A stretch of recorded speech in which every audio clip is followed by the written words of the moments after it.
Continuing our reading in The World and Thorinn by Damon Knight. Today is Chapter 2, Section 1. Chapter 2 is called How Thorinn Lost His Sword in a Lake and Became a Stonemason to Get It Back. It was the distant thunderous roaring of the water that brought him up out of darkness. He was sprawled on wet stone, retching feebly. His legs were still in the water, which lapped at his middle rhythmically and insistently, over and over in the same place. When he tried to crawl out of its reach, he found his legs too heavy to move. He belched up a watery surge of vomit against the stone. After a while, groaning, he managed to drag himself an ell or so away from the water and rolled onto his back.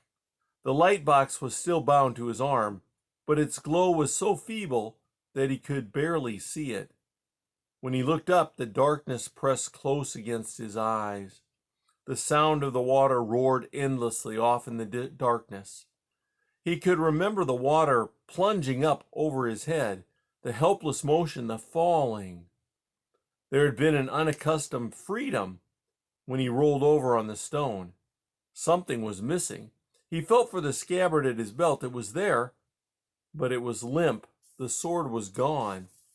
After an interval, some faint sound in the darkness brought him struggling up on one elbow. He listened, but the sound was not repeated. He heard only the steady, tumultuous roaring of the water.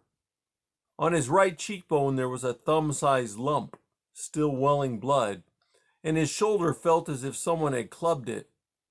A touch told him that the light box was ruined. On one end was split, the mica missing, and all the sky stuff washed out of the compartment except for a few shreds clinging to the soaked wood. The dim glow came from these. The knots in the wet throng were too much for his fingers, and at last he attacked them with his teeth, jerking at them stubbornly until they loosened enough to slip the light box free. Holding it with care in both hands, he pried the wooden cap off the other end. The mica there was still whole. He unlatched the lid, raised it, and probed delicately in the second compartment. It was full, half full, of chilly water, in which he could feel the sodden sky stuff afloat. Thorinn let out a breath he had been holding. He fumbled over the stone with his free hand until he found a hollow place. Then he tilted the box over it, pressing the sky stuff against the inside of the compartment and straining the water out between his fingers. He remembered that he must put aside a portion of the dark sky stuff. He unfastened his wallet and tipped the water out of it, then pinched up a good lump of sky stuff between finger and thumb and laid it carefully at the bottom of the wallet. Now, if there was enough of the bright sky stuff left, Thorinn scraped the inside of the ruined compartment with his forefinger, brought it up with the fingernail dimly glowing, and touched it to the sodden mass of the other half of the box. The sky stuff bloomed into a pale light, dim but beautiful to his eyes. He shut the lid carefully upon it and aimed the mica end of the box this way and that around him. He was sitting on a smooth, flat rock that sloped gently to the water and ran away featurelessly into the darkness on either side. Now that he had light, his first care was to recover the few strands of sky stuff that had escaped his fingers when he poured the water out. He dipped them up out of the puddle one by one, dried them as best he could by shaking them gently, and deposited them in the box again. Next he thought of his hurts.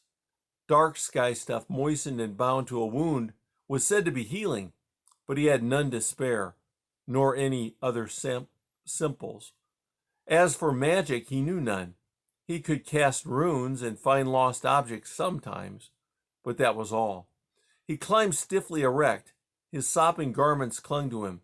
His shoes squelched when he took a step. Even his hair dripped cold down the back of his cheek.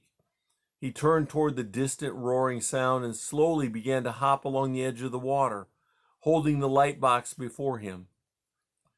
After 10 steps, a black wall of rock gleamed out of the darkness. It went nearly to the water and rose overhead further than his little light would reach.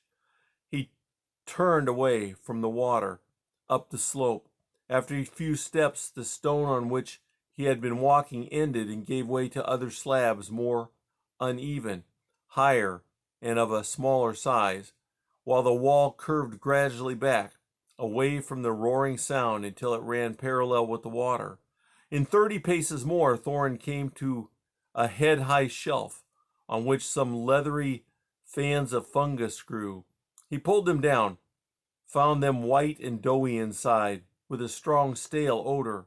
He nibbled at one, found it palatable, then ate all the rest and looked for more. But he found no others of that size, only a hard and mass of larger ones joined together in long rows, dead and as hard as spear wood.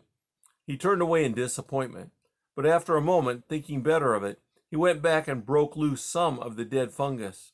It came away in a long staff like a loaf of bread.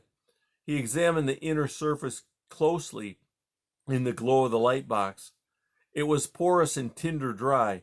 Insects had tunneled through it, leaving portions of the mass so eaten away that they collapsed under his thumb. Thornton knelt on the cold stone, opened his wallet, and got out his fire stick. The tinder was a sodden mass of fiber. Thornton untied it and spread it out on the stone.